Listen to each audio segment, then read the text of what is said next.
Во водовод и канализација, Штипски ИСАР најавува инвестиции од 32 милиони денари. Од нив 24 милиони се заедничка инвестиција на ИСАР и општината, а 7,7 милиони денари се од сопствениот буџет на претпријатието. Од кои поглавни или поголеми активности ќе бидат нови водоводна линија во населба Балканска, значи двата крака, и продолжуваме до кракот од Чедаклија. Исто така имаме реконструкција на водоводна и канализациона линија во Дузлак, населба Дузлак, реконструкција на водоводна и канализациона линија на кружниот тек од Седелчев и повеќе реконструкции на повеќе улици, како што се Коле Неделков, Личка, Сутиска. Дополнително, за наредната година ИСАР планира и други инвестиции. Инвестиции во нови возила и во приклучни машини ќе изнесуваат околу 17 милиона, значи вкупно, ако земеме инвестиции во водоводни линии, канализационни линии, како и во нови машини, околу 49 милиона денари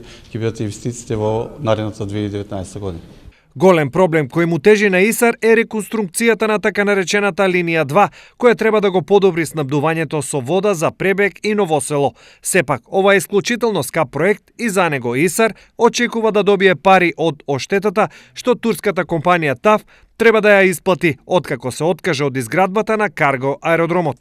Вкупно ТАФ треба да исплати 45 милиони евра, но колку од нив ќе добие Штип, засега е неизвестно.